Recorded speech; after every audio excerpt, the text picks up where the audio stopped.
Hello student, हम लोग इससे पहले वाले लेक्चर में चैप्टर 1 में जो हम लोग यूनिट 1 जो हम लोग पढ़ रहे थे कंप्यूटर फंडामेंटल, उसमें जो प्रीवियस ईयर का क्वेश्चन दिया हुआ है वो हम सारे टोटल करवा रहे हैं। तो इससे पहले वाले लेक्चर में 20 क्वेश्चन हम लोग कंप्लीट किए थे। ठीक है, अब हम लोग 20 के बाद क्वेश्चन करने वाले हैं और बहुत इंपॉर्टेंट क्वेश्चन है ये सब। ठीक है, देखो पहला क्वेश्चन क्या बोल रहा है, 20 के बाद 21 है।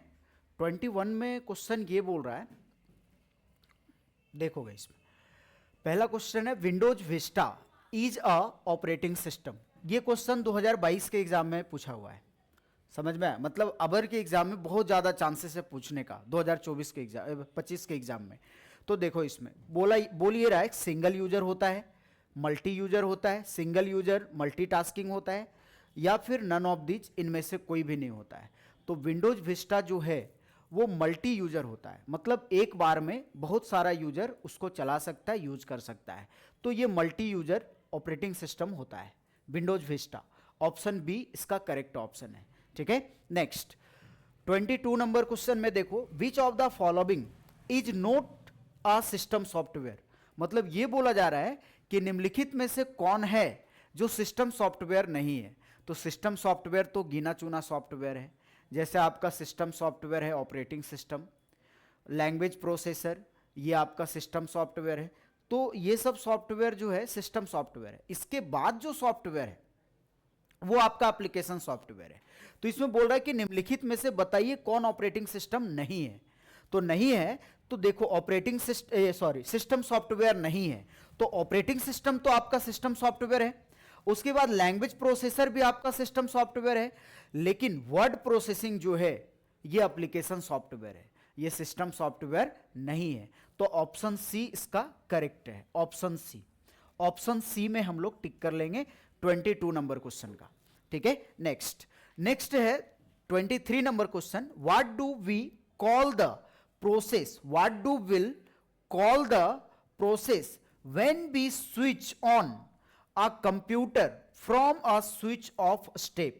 मतलब जब आपका कंप्यूटर का स्विच ऑन होता है और उस स्विच को फिर हम लोग ऑफ कर देते हैं तो उसको क्या कहते हैं? तो उसको हम लोग कॉल्ड बूट बोलते हैं। क्या बोलते हैं? Called boot. ऑप्शन सी इसका करेक्ट है। समझ में आ रहा है? 23 नंबर क्वेश्चन का ऑप्शन सी जो है वो करेक्ट है। समझ में आया? नेक्स्ट क्वेश्चन हम लोग कवर करेंगे, देखोगे। और आप लोग को बता दे, ये बहुत इंपॉर्टेंट क्वेश्चन बता रहे, सब पूछा हुआ क्वेश्चन है। और साइड में जो क्वेश्चन दिया हुआ है कि जैक 2022, 2023, 2024 में पूछा हुआ क्वेश्चन है, वो सब क्वेश्चन पे हम लोग को ज़्यादा फोकस करना है और अच्छे से क्वेश्चन को समझना है। जो स्टूडेंट ऑनलाइन ऑफलाइन किसी भी मोड में 11th क्लास नहीं पढ़े हैं उसके लिए बहुत ये मतलब हेल्पिंग वीडियो है, उसको हेल्प मिलेगा इससे। ठीक है, तो वो इस वीडियो को देख करके एग्जाम अच्छे से दे सकता है और अच्छा स्कोर ला सकता है। समझ में आया? तो जो स्टूडेंट हमारे वीडियो को देख रहे वो तो सही है, जो नहीं देख रहे आपके दोस्त जिनको नहीं पता है कि ऐसा भी क्लासेस लिया जा रहा है जो एग्जाम में अच्छे से क्वेश्चन आ सकता है यहाँ से, तो उसके तक आप लोग को वीडियो को पहुंचाना काम है।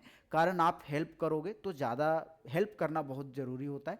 तो जो स्टूडेंट अनोन है, नहीं जानता है और उसको पढ़ने का कोई सोर्स नहीं मिल रहा है, उसके पास आप वीडियो ज़्यादा से ज़्यादा शेयर करिए। ठीक है, और एक चीज़ और है कि अगर स्टूडेंट 12th क्लास में हम लोग से जुड़ना चाहते हैं तो ऑनलाइन और ऑफलाइन हम लोग दोनों मोड में क्लासेस देते हैं।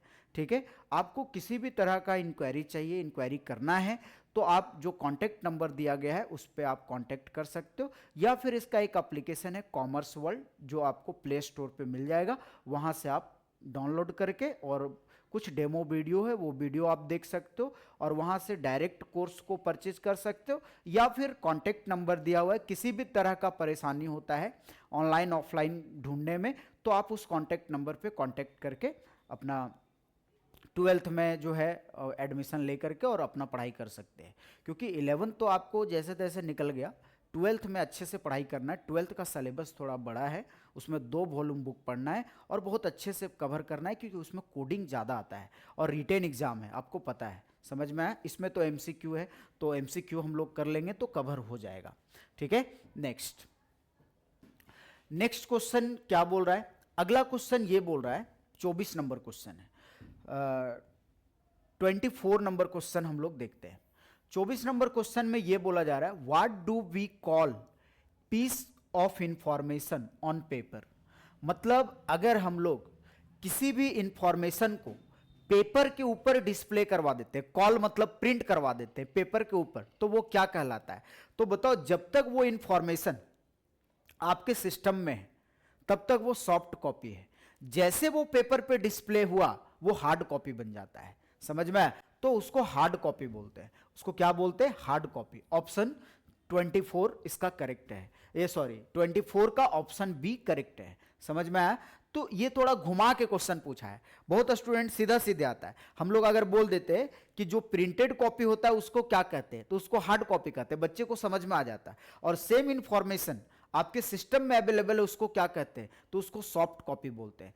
अगर पेपर पे प्रिंट हुआ तो हार्ड कॉपी हो गया, और सेम इंफॉर्मेशन सिस्टम में है तो वो सॉफ्ट कॉपी हो गया। तो यहां पे ये बोल रहा है कि what do we call a piece of information on paper. अगर आप किसी को पेपर के ऊपर कॉल करते हो, डिस्प्ले करवाते हो, तो उसको क्या कहते हैं? तो उसको हम लोग हार्ड कॉपी बोलते हैं। समझ में आ गया? नेक्स्ट क्वेश्चन है what do call the collection of data and information. मतलब हम लोग जो है कलेक्शन ऑफ डेटा को और इंफॉर्मेशन को जब कॉल करते हैं तो उसको हम लोग क्या कहते हैं? कहां कहां कॉल कर सकते हैं?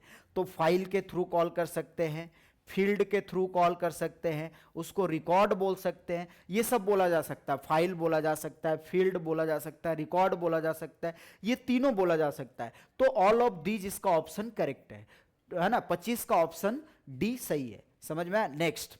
Next RAM is a memory. RAM कौन सा मेमोरी है? तो रैम हमारा प्राइमरी मेमोरी है। रैम हमारा कौन सा मेमोरी है? प्राइमरी मेमोरी है। ठीक है, नेक्स्ट क्वेश्चन है, ठीक है, what do we call a list of more than one file. ठीक है, अगर हम लोग एक से ज्यादा फाइल को कॉल करते हैं तो उसको हम लोग क्या बोलते हैं? एक से ज्यादा फाइल अगर आप कॉल करते हो तो उसको क्या बोला जाता है? ठीक है, तो एक से ज्यादा फाइल को अगर हम लोग कॉल करते हैं तो उसको डायरेक्टरी बोलते हैं। क्या बोलते हैं? डायरेक्टरी। हम लोग डायरेक्टरी से जाते हैं, फाइल के अंदर फाइल रहेगा, फाइल के अंदर फाइल रहेगा, तो हम लोग सीधा पाथ के थ्रू उस डेटा तक पहुंचते हैं, तो उसको हम लोग डायरेक्टरी बोलते हैं। Next 28 number question. 28 number question में है what was used in second generation computer. मतलब सेकेंड जनरेशन कंप्यूटर में क्या यूज किया गया था? तो सेकेंड जनरेशन कंप्यूटर में ट्रांजिस्टर का यूज किया गया था। फर्स्ट जनरेशन में वैक्यूम ट्यूब यूज हुआ था। इस क्वेश्चन को बार बार रिपीट कर रहे हैं। सेकेंड जनरेशन में ट्रांजिस्टर का यूज किया गया था। थर्ड जनरेशन में आईसी सर्किट यूज किया गया था, जिसको इंटीग्रेटेड सर्किट बोलते हैं। फोर्थ में वीएलएसआई का यूज किया गया था। फिफ्थ जनरेशन में यूएलएसआई का यूज किया गया था। तो फोर्थ में वीएलएसआई का फुल फॉर्म क्या होता है? Very large scale integrated circuit. और फिफ्थ में जो यूएलएसआई यूज हुआ था उसका फुल फॉर्म क्या होता है? Ultra large scale integrated circuit. समझ में आया? तो ये जो टेक्नोलॉजी हमारे पास अभी 5 जनरेशन है कंप्यूटर का, तो पांचों जनरेशन में जो जो टेक्नोलॉजी यूज किया गया था वो आपको दिमाग में रखना है। कोई भी क्वेश्चन आ सकता है आपके एग्जाम में। जैसे यहां पे अभी पूछ दिया कि सेकेंड जनरेशन में किस टेक्नोलॉजी का यूज किया गया था, तो ट्रांजिस्टर्स का यूज किया गया था। किसका यूज किया गया था? ट्रांजिस्टर्स का। 28 नंबर क्वेश्चन क्लियर हो गया। नेक्स्ट 29 नंबर क्वेश्चन में देखोगे, बहुत आसान क्वेश्चन है ये 29 नंबर क्वेश्चन। ये तो आप लोग भी टिक कर सकते हो, इससे आसान क्वेश्चन हो ही नहीं सकता है। ठीक है, बस पढ़ना है हम लोग को क्वेश्चन को और समझना है और थोड़ा दिमाग लगाना है। ठीक है, थोड़ा सा लेक्चर देखोगे समझ में आ जाएगा, हिंट मिल जाएगा, एग्जाम में अच्छे से टिक कर लोगे। देखो क्वेश्चन क्या बोल रहा है, फिलिंग द ब्लैंक्स है। इज एन इनपुट डिवाइस, मतलब जो ऑप्शन दिया हुआ है उनमें से इनपुट डिवाइस कौन कौन है? तो देखो स्कैनर इनपुट डिवाइस है। वो क्या करता है? डेटा को स्कैन करके कंप्यूटर में डालता है। तो जिसके थ्रू हम लोग डेटा को कंप्यूटर में इनपुट करते हैं, कंप्यूटर के अंदर डालते हैं, उसको हम लोग इनपुट डिवाइस बोलते हैं। तो स्कैनर के थ्रू हम लोग डेटा को कंप्यूटर के अंदर डालते हैं, तो स्कैनर इनपुट डिवाइस हो गया। माउस भी जो है वो इनपुट डिवाइस है आपका। वॉइस है ना, रिकॉग्निशन सिस्टम, जो हम लोग वॉइस को रिकॉर्ड करके कंप्यूटर में डालते हैं, वो भी हमारा इनपुट डिवाइस होता है, जिसको माइक बोलते हैं हम लोग। समझ में आया? तो ये तीनों का तीनों ऑप्शन जो है वो तुम्हारा इनपुट डिवाइस है। तो ऑल ऑफ दीज हो जाएगा, ऑल ऑफ दीज, सब का सब इनपुट डिवाइस है। ऑप्शन डी इसका करेक्ट है। समझ में आया? नेक्स्ट 30 नंबर क्वेश्चन हम लोग देखते हैं। 30 नंबर क्वेश्चन में क्या बोला जा रहा है, देखो बहुत आसान क्वेश्चन है। 30 नंबर सीपीयू का फुल फॉर्म पूछ रहा है। देखो क्या है question, what is the full form of CPU, CPU का फुल फॉर्म बताओ। तो आप लोग सबको पता है सीपीयू का फुल फॉर्म क्या होता है, कमेंट करके बताइए आप लोग, क्या होता है, सेंट्रल प्रोसेसिंग यूनिट। सीपीयू का फुल फॉर्म क्या होता है, सेंट्रल प्रोसेसिंग यूनिट। अब उस ऑप्शन को ढूंढना है कि इसमें सेंट्रल प्रोसेसिंग यूनिट है या नहीं है। अब ये क्वेश्चन देखो 2022 के एग्जाम में पूछा है, मतलब इस वर्ष के लिए सबसे ज्यादा इंपॉर्टेंट क्वेश्चन है ये, इस पे फोकस करना है हम लोगों को, समझ में आया, ठीक है, कि सीपीयू का फुल फॉर्म क्या होता है, तो सेंट्रल प्रोसेसिंग यूनिट होता है। इसमें एक भी ऑप्शन नहीं है। देखो पहला ऑप्शन क्या दिया है, चीप प्रोसेस यूनिट, ये गलत ऑप्शन है। नेक्स्ट दिया है कनेक्टेड प्रोसेसिंग यूनिट, ये भी गलत ऑप्शन है। चैट प्रोसेस यूनिट, ये भी गलत ऑप्शन है। सब का सब गलत ऑप्शन है, तो ऑप्शन डी हो जाएगा, नन ऑफ दीज भी दिया हुआ है। तो बहुत स्टूडेंट जब इस क्वेश्चन को देखे थे ना 2022 में, तो बोले सर क्वेश्चन का ऑप्शन ही गलत है। अरे यार ऑप्शन गलत नहीं है, ऑप्शन तो दिया हुआ है, वो तो गलत ऑप्शन दिया हुआ है, लेकिन उसमें नन ऑफ दीज भी दिया हुआ है, तो नन ऑफ दीज पे टिक करना है। जब एक भी फुल फॉर्म नहीं मिला तो हम लोग नन ऑफ दीज में टिक कर लेंगे, तो ये ऑप्शन डी करेक्ट है, ठीक है। नेक्स्ट 31 में देखिएगा क्या बोल रहा है, memory is measured in which unit, memory जो है किस में मेजर किया जाता है, मापा किस में जाता है, ठीक है। तो देखो ये भी क्वेश्चन 2022 के एग्जाम में आया है, मेमोरी को हम लोग किस में मापते हैं, तो ऑप्शन दिया है किलोग्राम में, मीटर में, बाइट्स में, नन ऑफ दीज। तो पता है किलोग्राम में आलू प्याज टमाटर ये सब को मापा जाता है, समझ में आया। मीटर में हम लोग दूरी को मापते हैं, कितना किलोमीटर है, 10 किलोमीटर 20 किलोमीटर, तो ये कंप्यूटर यहाँ इस है ना, किलोग्राम के थ्रू मेमोरी को हम लोग नहीं मेजर कर सकते हैं, ठीक है। मीटर के थ्रू हम लोग मेमोरी को मेजर नहीं कर सकते हैं, तो दो ऑप्शन तो गलत हो गया, तो दो ऑप्शन बचा, बाइट्स और नन ऑफ दीज। तो मेमोरी को बाइट्स में मेजर किया जाता है, किस में मेजर किया जाता है, बाइट्स में। तो ऑप्शन को कभी कभी हम लोग को ना ऑप्शन एलिमिनेशन भी आना चाहिए, कि अगर मान लो क्वेश्चन पढ़ रहे हो ऑप्शन नहीं पता है, तो ऑप्शन देख करके हम लोग क्या करेंगे, उसके आंसर को ढूंढेंगे कि ये इसमें होता है, ये इसमें होता है, तो हम लोग सही ऑप्शन पे पहुंच जाएंगे, समझ में आया। तो इस तरीके से भी टिक किया जाता है। तो इसमें जो है बाइट्स हो जाएगा, ऑप्शन सी इसका करेक्ट है, समझ में आया। Next 32 number question, what do you mean by ROM, ROM से आप क्या समझते हो, रोम के द्वारा आप क्या समझते हो। तो रोम रीड ओनली मेमोरी होता है, रोम में सिर्फ रीडिंग होता है, राइटिंग नहीं होता है, समझ में। उसमें डेटा को स्टोर किया जाता है, उसमें आप है ना क्या कर सकते हो, राइटिंग नहीं कर सकते हो। तो देखो इसका ऑप्शन हो जाएगा रीड ओनली मेमोरी, ये इसका करेक्ट ऑप्शन है, रीड ओनली मेमोरी। इसमें देखो क्या बोला, राइट ओनली मेमोरी, ये तो होता नहीं है। रिस्क ओनली मेमोरी, ये भी नहीं होता है, तो इसका ऑप्शन हो जाएगा read only memory, option A correct है 32 का। नेक्स्ट 33 नंबर क्वेश्चन, सबसे आसान क्वेश्चन 33 नंबर क्वेश्चन। देखो आप लोग भी कमेंट करके बता सकते हो, पढ़िए पहले 33 नंबर क्वेश्चन को पढ़िए और सबको इसका आंसर कमेंट करके बताइए, ठीक है। देखो क्या बोल रहा है question, full form of OS, OS का फुल फॉर्म क्या होता है, ओएस का फुल फॉर्म क्या होता है, ओएस का फुल फॉर्म ऑपरेटिंग सिस्टम होता है। क्या होता है, ऑपरेटिंग सिस्टम होता है। तो हम लोग ऑपरेटिंग सिस्टम में टिक कर लेंगे, ठीक है। ओएस का फुल फॉर्म क्या होता है, ऑपरेटिंग सिस्टम, ये ओएस का फुल फॉर्म है, ओएस का फुल फॉर्म ऑपरेटिंग सिस्टम होता है। नेक्स्ट क्वेश्चन हम लोग देखेंगे 34 नंबर क्वेश्चन, बोलिए रहा है हु प्रोग्राम्ड एमएस डॉस, ठीक है। एमएस डॉस को जो है वो किसके द्वारा डेवलप किया गया था, एमएस डॉस जो है वो किसके द्वारा डेवलप किया गया था, बताइए। बिल गेट्स के द्वारा, मिचेल रोबोट के द्वारा, चार्ल्स बेबेज के द्वारा, ऑल ऑफ दीज, किसके द्वारा डेवलप किया गया था एमएस डॉस। एमएस डॉस जो है ना एक ऑपरेटिंग सिस्टम है, एमएस डॉस क्या है, एक ऑपरेटिंग सिस्टम होता है एमएस डॉस। तो एमएस डॉस जो है वो किसके द्वारा जो है वो डेवलप किया गया था, एमएस डॉस। तो एमएस डॉस जो है वो बिल गेट्स के द्वारा डेवलप किया गया था, बिल गेट्स ने इसमें कोडिंग किया था। हु प्रोग्राम्ड एमएस डॉस, समझ में आया। Next MS DOS is ... MS DOS जो है वो किस तरह का ऑपरेटिंग सिस्टम है, एमएस डॉस जो है वो किस तरह का ऑपरेटिंग सिस्टम है, ये आप लोग को बताना है, बताइए। अभी हम लोग विंडोज विस्टा के बारे में देखे थे ठीक है। विंडोज विस्टा जो है वो किस तरह का ऑपरेटिंग सिस्टम था, तो मल्टी यूजर ऑपरेटिंग सिस्टम था, ठीक है। लेकिन एमएस डॉस जो है वो किस तरह का ऑपरेटिंग सिस्टम है, एमएस डॉस, तो एमएस डॉस जो है आपका सिंगल यूजर ऑपरेटिंग सिस्टम है। क्या है, सिंगल यूजर ऑपरेटिंग सिस्टम है एमएस डॉस, इसको एक ही यूजर चला सकता है, ठीक है। अब आ जाओ 36 नंबर क्वेश्चन में, Linux dot dot dot, Linux operating system है। लिनक्स किस तरह का ऑपरेटिंग सिस्टम है, तो लिनक्स जो है मल्टी यूजर ऑपरेटिंग सिस्टम है। ये सब क्वेश्चन पे ज्यादा फोकस करना है, ठीक है। पहला, who programmed MS DOS, 34 number question. तो एमएस डॉस में जो कोडिंग किए थे, जो प्रोग्राम किए थे, उनका नाम था बिल गेट्स। समझ में आया। 35 number question, MS DOS is filling the blanks, और एमएस डॉस किस तरह का ऑपरेटिंग सिस्टम है, तो एमएस डॉस जो है वो सिंगल यूजर ऑपरेटिंग सिस्टम है। उसके बाद बोल दिया लिनक्स किस तरह का ऑपरेटिंग सिस्टम है, तो Linux multi user operating system है। लगभग ऑपरेटिंग सिस्टम जो है वो मल्टी यूजर है, सिर्फ एमएस डॉस जो है वो सिंगल यूजर ऑपरेटिंग सिस्टम है। Next 37 number question, 37 number question में बोल रहा है interpreter is use to translate filling the blanks dot dot dot.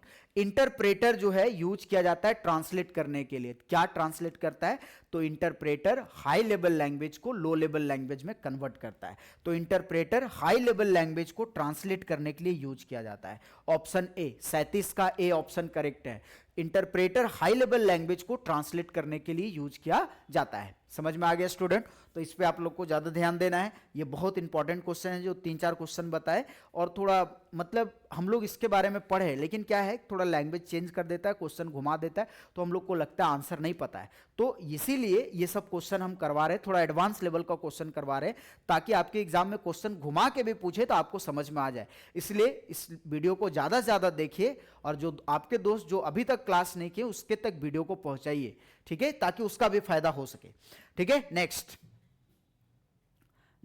38 number question, बहुत आसान क्वेश्चन है। 38 नंबर क्वेश्चन में क्या बोला जा रहा है, 38 नंबर क्वेश्चन ध्यान से समझिएगा। देखो बोल ये रहा है, who is considered to be the father of computer, मतलब फादर ऑफ कंप्यूटर के जैसा किसको माना गया है, किसको कंसिडर किया गया है, तो चार्ल्स बेबेज को। फादर ऑफ कंप्यूटर किसको बोलते हैं, चार्ल्स बेबेज को। लेकिन देखो क्वेश्चन कभी कभी पूछ देता है, ठीक है, who is the father of computer, ठीक है, ऐसा क्वेश्चन पूछ देता है, सबको समझ में आ जाता है। लेकिन क्वेश्चन को थोड़ा सा स्टैंडर्ड कर दिया, ठीक है। स्टैंडर्ड क्या कर दिया, क्वेश्चन को बोल दिया who is considered to be the father of computer, मतलब क्वेश्चन घुमा दिया थोड़ा कि फादर ऑफ कंप्यूटर के जैसा किसको माना गया है, तो चार्ल्स बेबेज को। चार्ल्स बेबेज को फादर ऑफ कंप्यूटर बोलते हैं। चार्ल्स बेबेज को क्या बोला जाता है, father of computer. Next question ये बोला जा रहा है, which of the following are translators, मतलब इनमें से कौन ट्रांसलेटर है तो देखो असेंबलर भी ट्रांसलेटर है, कंपाइलर भी ट्रांसलेटर है, इंटरप्रेटर भी ट्रांसलेटर है। ये तीनों का तीनों ट्रांसलेटर है, असेंबलर, इंटरप्रेटर, कंपाइलर। आप लोग को लैंग्वेज प्रोसेसर में पढ़ाए हैं कि कंपाइलर 3 टाइप होता है कंपाइलर का, assembler, interpreter, translator. Assembler assembly language को लो लेवल लैंग्वेज में कन्वर्ट करता है, कंपाइलर हाई लेवल लैंग्वेज को लो लेवल में कन्वर्ट करता है, इंटरप्रेटर भी हाई लेवल लैंग्वेज को लो लेवल लैंग्वेज में कन्वर्ट करता है, ठीक है। तो इसमें जो है तीनों का तीनों ट्रांसलेटर है, तो ऑल ऑफ दीज हो जाएगा। ऑप्शन डी इसका करेक्ट है।